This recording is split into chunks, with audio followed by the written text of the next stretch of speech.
Raz, dwa, okay.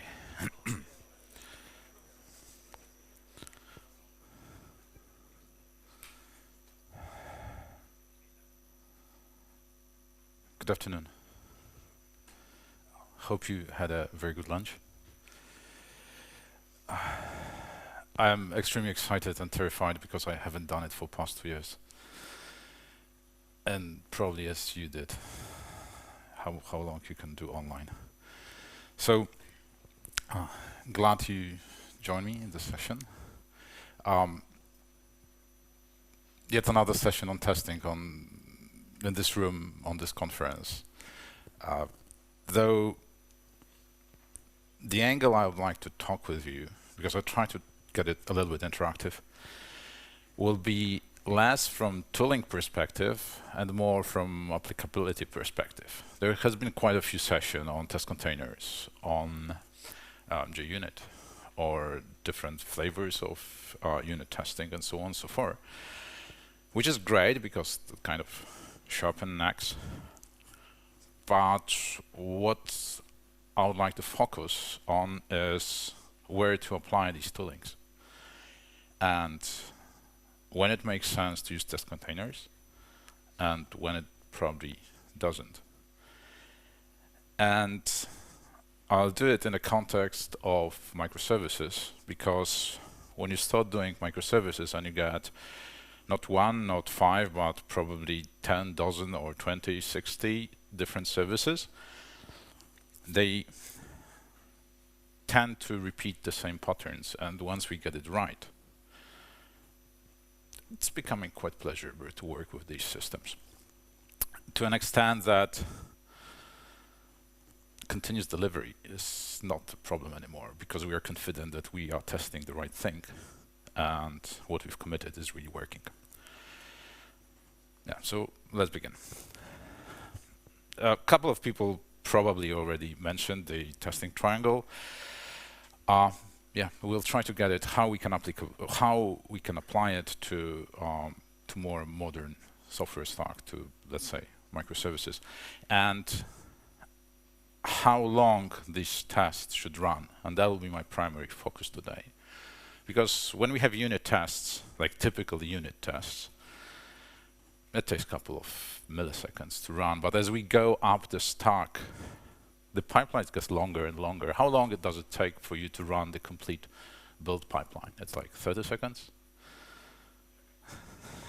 10 minutes. 10 minutes is pretty nice. It's like, I've heard yesterday on some discussions, 4 hours, 2 days. Yeah.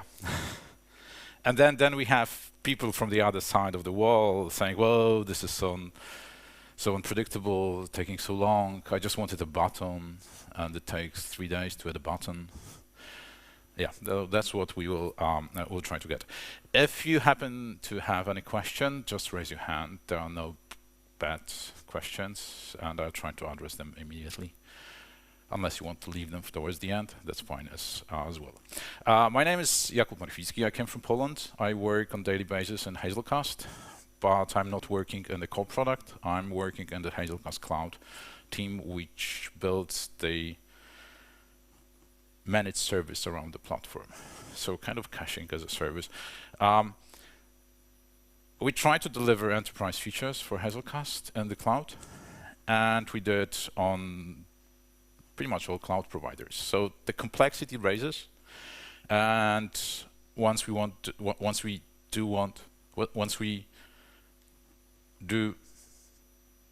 try to get it right, there's a lot of testing complexity, and the matrix just explodes.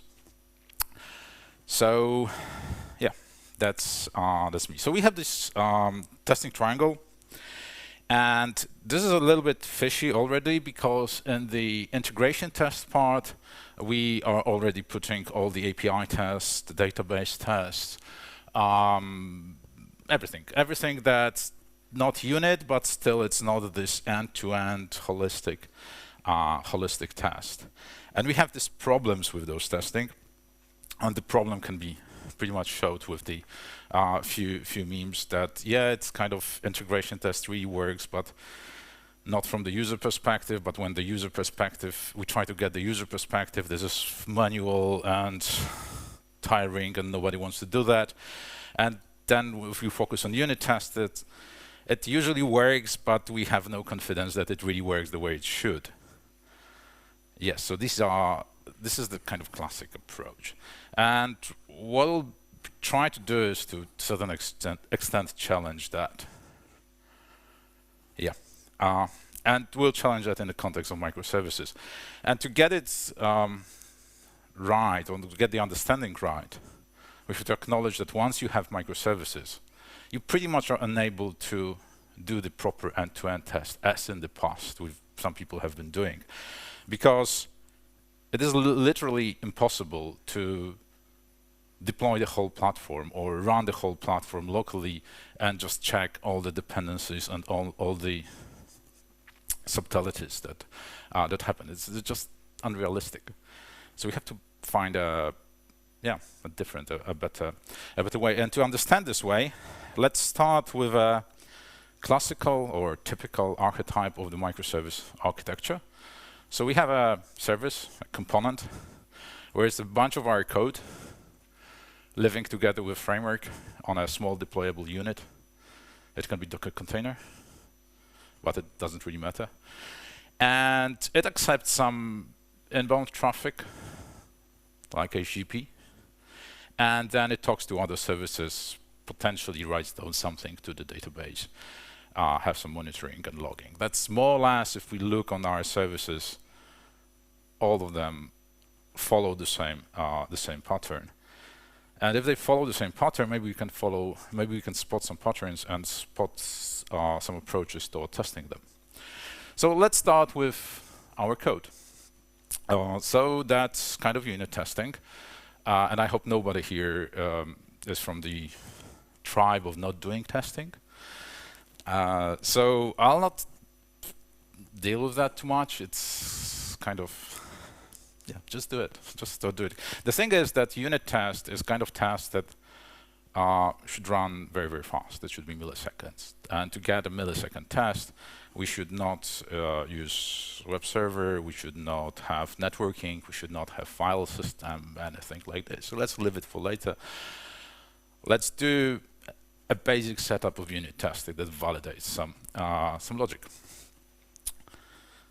And that's probably as much as I would like to talk about unit testing. Maybe a good rule of thumb, if you haven't seen your test failing, there's a fair chance you're not testing the right thing. So I've spotted not once, not twice, and that's probably an experience you also share, tests that were still green after you removed all the logic from the classes. Yeah. So just avoid it. But in the context of microservices, just figuring out whether the logic we've applied or the logic we've implemented is correct is not enough. Because we have to understand that this small deployable unit that we are working with will start. Because my unit test passed, but my application might not even start for a number of reasons, due to different faulty configurations, due to some problems on the class path, and so on and so forth. We should kind of validate whether it will start, because the runtime where the application will be processing might be different. It might be container, it might be Kubernetes, it might be something else. So will it start? And then once we know it starts, the question is, can I deploy? So is it safe for me to introduce this change into the production environment? Are there any dependencies? Are there any services that consume something that I provide? And maybe I've introduced some backwards incompatible change. Or maybe I am talking through some messaging system and I start sending a message of a different format, which could have been accidental, which could not be accidental, but that pretty much boils down to, can I deploy? And once I know if I can deploy, the question is, will it deploy? Because my container might start, I might be okay with backwards compatibility, but still I might not be able to deploy, or my application, or the code I've been running will not deploy because, I don't know, on production environment, the way the environment variables are set is slightly different than on my local environment, and that way the deployment will fail. And then finally, the question is, will it run? Because we do all these checks, but there are some checks that are pretty much done in runtime, or there are some checks that we cannot abstract in our testing. For example, we depend on some APIs for cloud providers. Let's call it Azure, because that's hardest to test. And all of a sudden, my tests all pass, everything, all the checks were green. But when I deploy it, and when I try to run it, it appears that there are some runtime dependencies on a very particular service on Azure, or there's a dependency on the way I assume role on AWS. And it can fail. And that's also good to check up front. So let's see if I can address all those concerns with my tests. So we get up a stack. So we move from just unit testing to testing my code in context of a framework. Because I think nobody is writing vanilla Java end-to-end with web server. Yeah, that's what I thought. So I'll give some examples with Spring Framework, but Spring is just an implementation detail, so any other framework will do. Our code is running in context of some framework, and the framework gives us certain things, like resolving properties, resolving configurations, some default configurations for JSON mapping, for text to object marshalling and R marshalling, and so on and so forth. The framework can give us default initialization of caches. This is something that is not in our code. It's a little bit outside our code, and we would like to test it as well. So let's run a very, very simple example. This is my JSON payload, which I'll be marshalling and unmarshalling within my code. So I'd like to have a test that verifies that if somebody sends over a wire this kind of a payload, I'll be able to handle that. So I probably can do it in the unit test, but that's the moment where I try to apply a higher level of abstraction. I take Spring. So in Spring, we have this JSON test annotation, which is kind of a specialized version of Spring Boot test. So as you can see, I'm trying to pull out the container to do just the JSON testing. And some people might say, well, do you really need it? Well, yes, I really need it, because we can say, let's not pull whole Spring. Let's do new object mapper. So let's just create a bin, because this is an object when we are object-oriented programmers, and just create the mapper. The question is now, will it work like this? Will this test go green? We can vote. Who says it'll go green? It will fail. Okay. Why it will fail?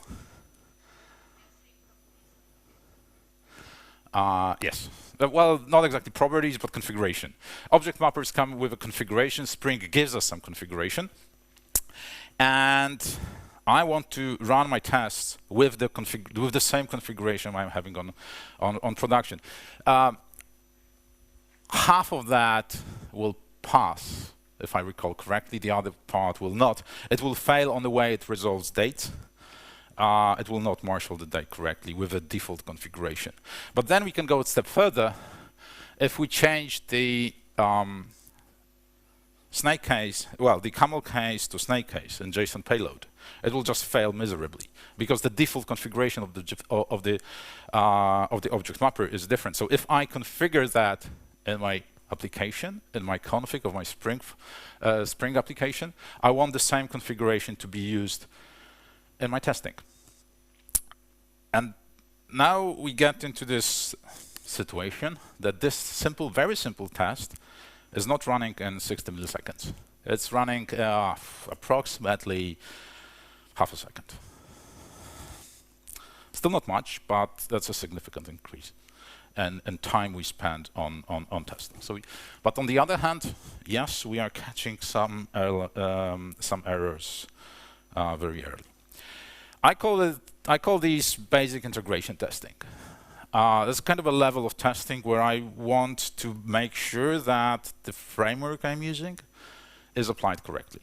So the configuration files are read, or the are parsed, are correctly read, it is applied. The serialization of the objects, it's working in the same way on my test, and on production. And all the application, all the dependencies are abstracted. I'm just having my code and my framework. The downside is it starts to take time. So I got from like say 100 milliseconds to a second. So you might ask, why do I focus on time? Why do I focus on how much time do I spend in my tests? The build time is one of the answers. Boredom is the other one. And there is a very interesting thing, a very interesting research about what happened when we finish for our test to run. So if our tests run in a fraction of a second, like 100 milliseconds, let's say, we as a human being have a perception that the response of the system is instantaneous. It's just responding on the fly. I know people who hook up in the IDE their unit test to run automatically and save, because they're that fast, and whenever they save code, the whole suite of unit tests is run. So that's a very fast feedback loop. We can do it because the response of the system is very, very fast. When we apply a framework, it gets approximately half a second to a second. There is another threshold. So when something reaches 1 second, we have a feeling that something is operating, something is working, but it doesn't really take time for us to switch context. It's okay-ish. And then there is a third threshold, if something takes more than 10 seconds. If something takes more than 10 seconds, a user, a human being, needs to put additional effort to focus. Usually, when my integration tests tend to run too long, like 10, 20 seconds, I really have to focus not to open the browser and start going to Facebook or Twitter. And the thing is that this is coming from early 70s. And this is a response time research done by user experience designer. And the same applies for testing. If our tests run very, very fast, and we keep them running very, very fast, the feedback loop is instantaneous. We get the feedback immediately, and we stay focused on what we are doing. That's why we are talking about the speed of running the tests.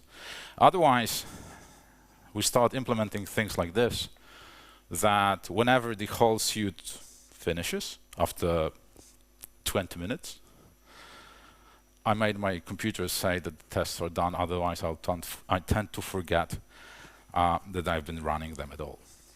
So a friend of mine some time ago coined the term testing budget. So imagine that to completely run and build your service, you have a budget, and the currency is time. And you have a budget of, say, 3 minutes to completely build the project, or 1 minute to completely build the project, and it includes running all the tests.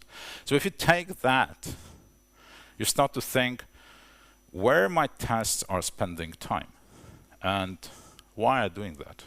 Why do I even use framework for that test, or why do I even use test containers for the other tests? Is it worth it, and am I spending my budget correctly? Because what we are really looking after is the very quick feedback loop. So it's not only about the tools we are using, but where the tools are being applied. So let's get back to testing. We move up the complexity stack, and within our application, we test not only our code combined with the framework, but we start looking outside. There is something calling our code over HTTP. Our code is calling some other services over HTTP, or is writing something to the database. Imagine, backing services from the 12-factor application. This is context where our service is running. So now it'll be good to test that as well. If I expose an endpoint, testing that should be a part of my test suite. It's a part of my contract, and I would make sure that it's working correctly. If I call some other service over HTTP, I want to make that HTTP call. I don't want to mock out a service that will be calling. No, I just want to make this HTTP call a real thing over the socket network, whatever. So let's have a few examples. This is one of the tests where I am looking to get some data from outside. So I'm using wiremock, and I stub for a certain URL, and yeah, I tell it, well, it will return a set of clusters. There will be 3 of them in the JSON object that I'm using. So now we are approximately still half a second, 600-800 milliseconds, depending on the speed of your laptop or the machine you're using. But where we moved is we start to check whether the implementation of HTTP client, which I have in my code, is really talking over the network. The messaging, the actual text file that is being served by the wiremock, so another HTTP server, will be marshaled correctly into my objects, and it will work. That's, I think, a good progress comparing to the previous one where we did not actually test HTTP. We can move even further.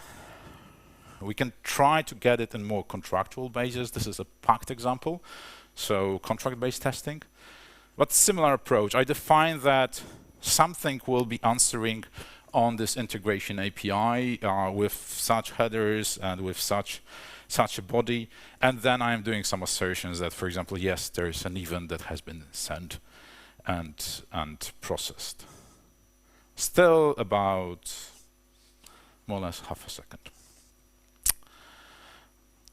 But we can take the same approach to testing different parts of our infrastructure. For example, I'm using some caching, and let's say I'm having a dozen of instances on my service, and they share a near cache, or they share a cache for some data which is hard to get, but they are quite stale. So what I try to get is, I would like to run a test where I'll actually use, in this case, Hazelcast instance, but it can be Redis, it can be any other distributed cache, and verify if I get some data into one instance of my object, I can pull it from the other. It will be shared somehow behind the scenes. That's another half a second to my test because it takes a little bit time to start. If we say we are using Redis, it might be slightly longer because embedded Redis takes a little bit more to start. If we are using any other messaging system, yes, it will just add time and time and time. But I'll start get something for that. I call it advanced integration testing because we are getting quite into the environment around our service. So is the I/O integration working correctly? Am I really saving something to the database? Am I sending something over the wire? Is the file I thought I was saving really saved? Is the API that I'm providing correct? Is it really accepting the text payload I'm saying it should accept, and is it marshaled to my objects? Is the messaging serialization working? Imagine Different messaging brokers treat payload differently. And on RabbitMQ, the payload is textual, on Kafka it's binary, and on AWS SQS it's textual. And if you make a mistake in your code, and you, for example, marshal the payload in the wrong way, all of a sudden the payload on your messaging system might not be text, it might be just a hash code of your object. Doesn't seem to be very useful. But that's the layer of testing that I would like to get into. But as we go up the stack, and as we deploy more and more sophisticated IO-bound external services to our test, it's time for a quiz. I'll have two questions. Imagine this is my test, more or less, and I have 20 tests like this in my module or in my project, in my service, whatever. How many times is the Spring context initialized when I run my pipeline and run all the tests? Who is for A? Who is for B? Okay. Most of the people were for B, but in fact it's only once. Oh, very quick answer in the beginning. Spring makes some effort and it's only once. But then let's look at this test. We are using test containers with Spring Boot, and I'm having MySQL. If I have 20 tests like this in my module, how many times in the build pipeline MySQL is started? Who is for A? Who is for B? Well, less people are voting. Are you afraid of something? The correct answer is B, because test containers are working differently. And this is starting to be very fishy, and we have to understand how the internals are really working to save on our testing budget. Because for Spring, there is this test context manager, and it has this thread local test context, and Spring makes a lot of effort to figure out whether the context you've initialized has changed, and if it hasn't, it can reuse one. So in general, it rather runs the Spring context only once, which is quite handy. You spend a little bit of time in the beginning, and when it's done, and you can reuse it.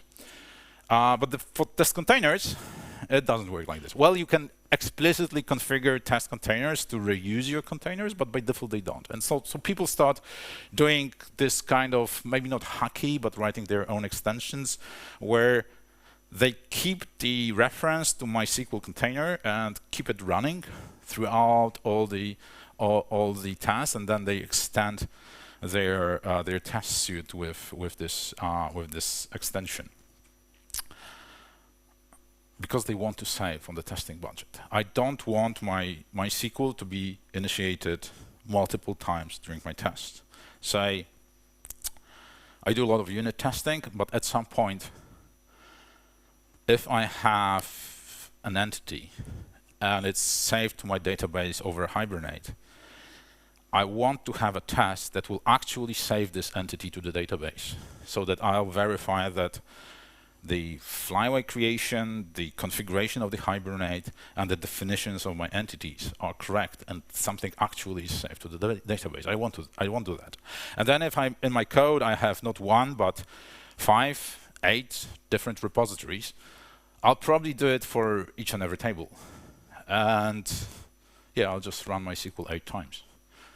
Each MySQL start is about 30 seconds. It's quite fast, but 8 times 20 is 4 minutes of a build time instead of 40 seconds. So this is kind of applicability I've been talking about. You have to understand what's happening underneath to save on the budget. And why we want to save on the budget? Because we are not done with our tests. We are just kind of halfway through. We are still testing internals, and I'd like to get to a point where I'll actually test the whole thing, or nearly the whole thing. So let's get back to tests. In my archetype architecture. I've been testing my code, I've been testing the framework, I've been testing the HTTP connectivity, a little bit with the database maybe. But I would like to test it holistically. So I would like to just run everything together. My service with whatever I control, just run it as if it was on production. So we usually end with something like this. And lots of happening here. If you can reason quickly about it, there's a kind of a task that runs test containers and my application, and through containers it's running MySQL database and RabbitMQ, and it checks some configuration, and then it actually just checks if the application started and responds 200 OK to a ping. A lot of code, but very simple test. But I want this kind of test as well, because if I were to check whether my app will run, I would like to run the actual Docker container that is going to be built together with the app. This is quite close. I'm running the whole context with the dependencies, but there's one more trick here. I'm injecting some different configurations. So people might say it's okay, and other people might say it's not okay. So this is kind of nice thing of this test, that I still can and have an ability to alter the configuration and tune something, inject a different bean, inject a different configuration. But at the same time, this is not nice about this test, because I'm not testing what I'll be actually deploying to production. Because on my production, I'll be not injecting a different configuration. If I want to alter something on production, I'd rather have environment variables to decide or to change some internalities of my system. But still, this is quite useful. This is quite useful because I'm pretty much running the complete application. I'm pretty much running it with the backing services. Call it MySQL or call it a queuing service. And what I'm testing and what I'm verifying is that, for example, my configuration is still valid with the new version of Spring framework.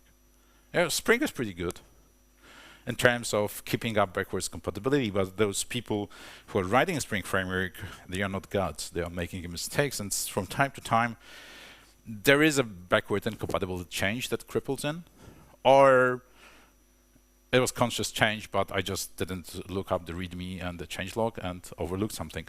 And for example, I think a couple of months ago with 2.5 of Spring, all of a sudden the security configuration start to be applied to the actuator.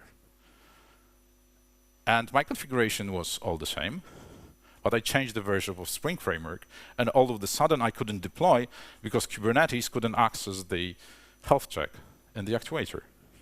It was quite funny to figure out, but these are exactly the tests that are supposed to catch it, because I'm running as if it was the Docker container in production, and if the ping fails, I'll get it here. You can get that step further as a snippet from also test containers, but without all those test containers blocks.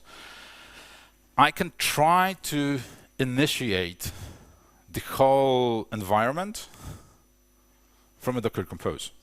Why Docker Compose? You might say, well, it's more problematic to configure.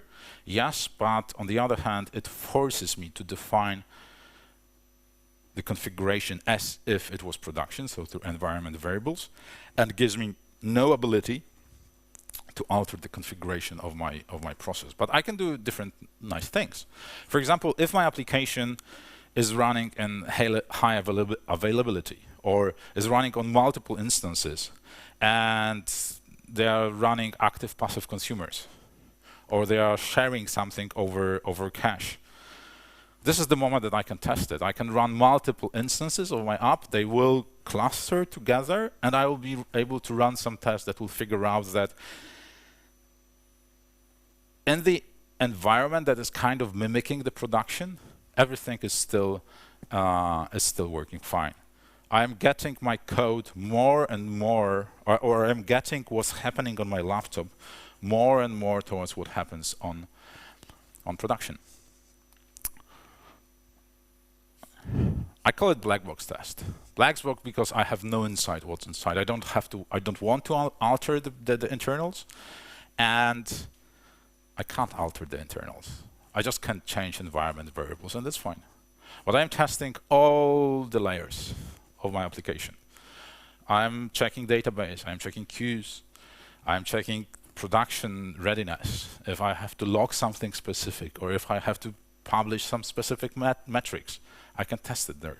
I can make, if for example, my alerting system is dependent on metrics, I can make sure that my service is still publishing the metrics. One of the common things which Spring has been doing over the past, it changed the way it publishes metrics from version to version because of the changes in the micrometer. I want to check it. I want to check that the keys I am looking for in my metric system are still relevant to the new version of my application. That's where I can test it. So I test in an environment that is kind of close to my production. I say kind of because if I deploy it in Kubernetes, for example, there still might be networking issues that I cannot figure out. There can still be sidecar issues that I won't figure it out here unless I run it on the Kubernetes, which gives me another couple of minutes of testing budget. If my production is running some service meshes, I'll probably not figure it out here. But on the other hand, I'm getting close to being sure that whatever else I was in control is being tested and is being covered. We can go even a step further.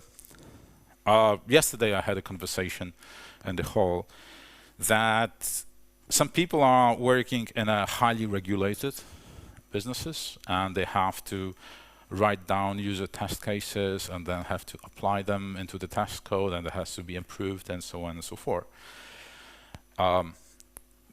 My former university teacher once told me that that's okay because programmers are supposed to write documentation and that's what they're paid for, because code is pleasure and it's hobby.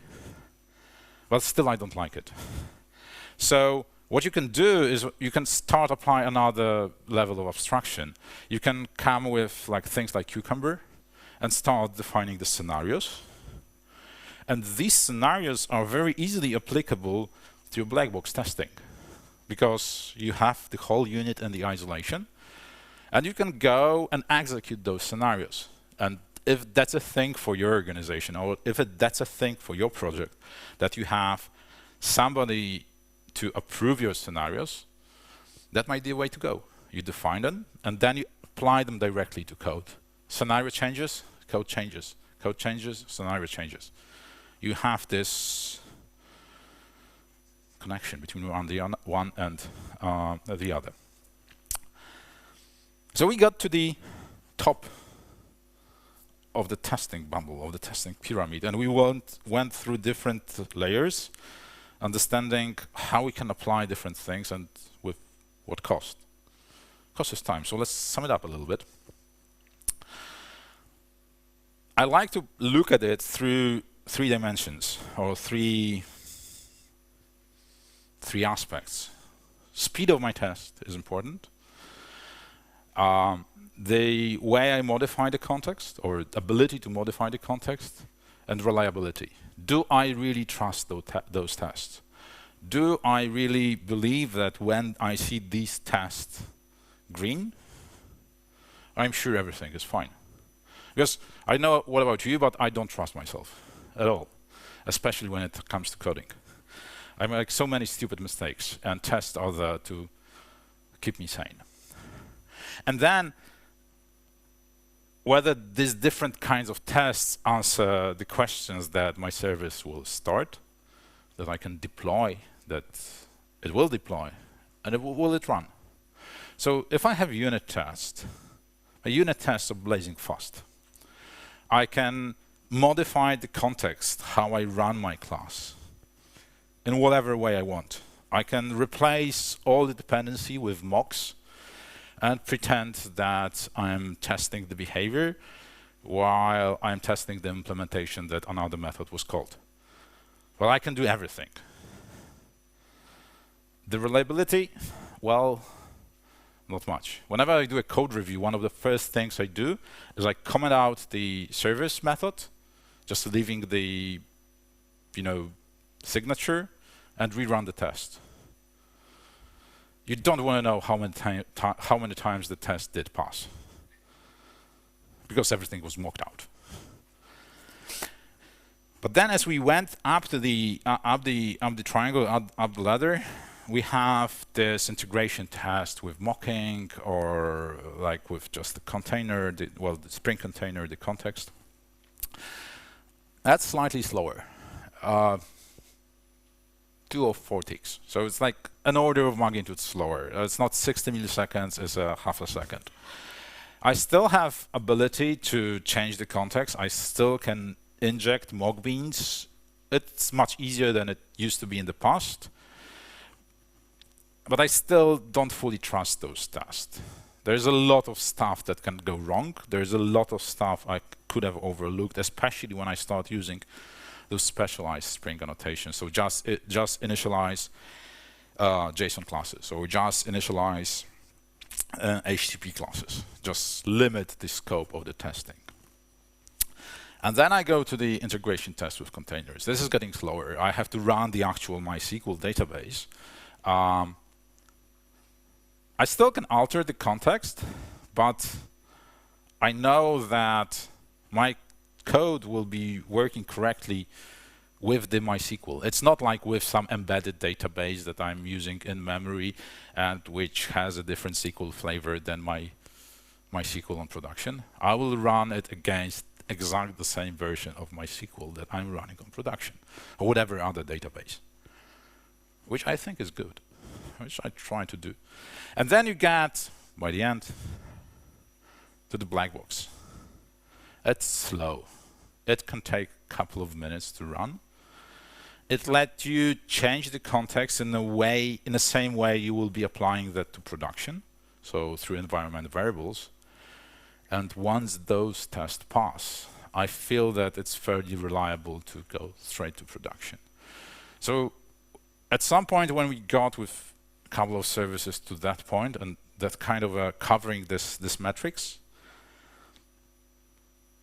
some people start deploying to production and going out for lunch, because they knew that once it deployed, it will work.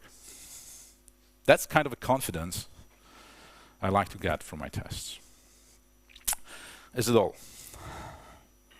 No, because once you covered it all, there are some aspects that you can't really test, or you can test on production. And when people say testing on production, it's like, whoa. Ooh. So I call it experiments on production.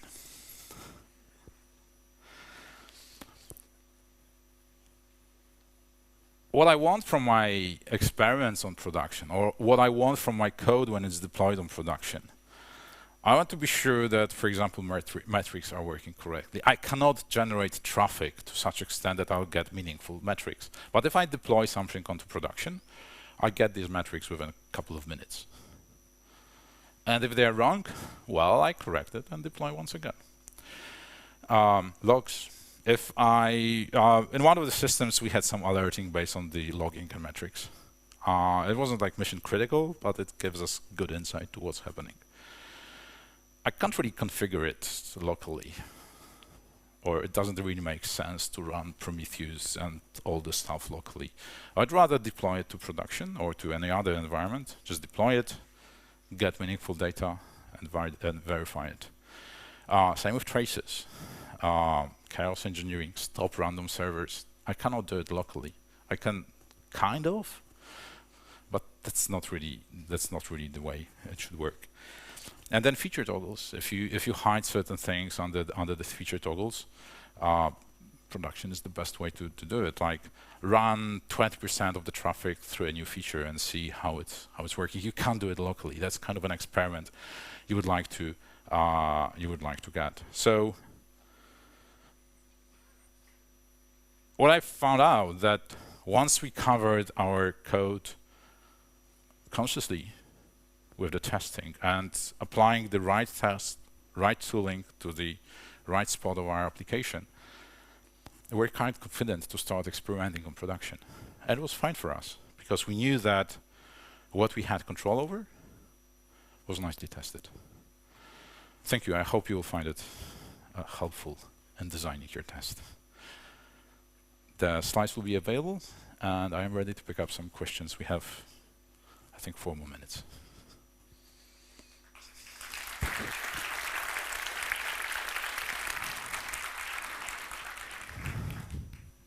Yes.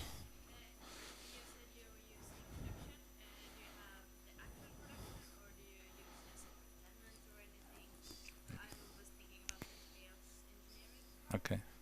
So the question was, when I said experiments on production and chaos engineering, do I use the real production or have a different tenant on the production? So use production. I think a lot of depends on the criticality of the change, on the criticality of the project you're running in. I'd probably be less confident when it comes to a financial part of a banking application. But I was more confident where it came to, for example, some user profile updates and services responsible for supplying the latest information about the customer. That depends. So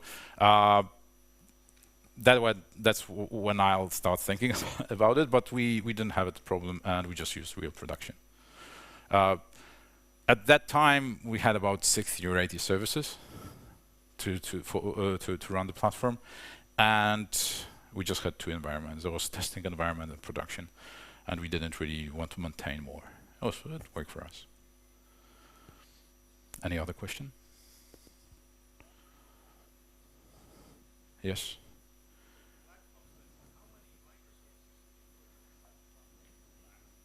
So the question was, how many microservices will I put into a Blackbox test? I'll put 1. So microservice is my unit of deployment, and in the Blackbox test, I put 1 service that I kind of work on and abstract everything else. And by meaning abstract, it means that either start with a wiremark or start with some contract scenarios that are coming through, or mimic the messaging traffic that is happening. So if my service is consuming the messages, within the startup procedures of my Blackbox test or within the test cases in my Blackbox test, I feed up the data on the message so that my service actually consumes them from the real broker and then perform some actions. So there is a single service in the Blackbox, and everything else is abstracted away.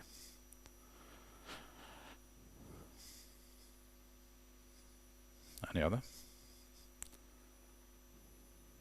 If not, then thank you very much, and enjoy the rest of the conference.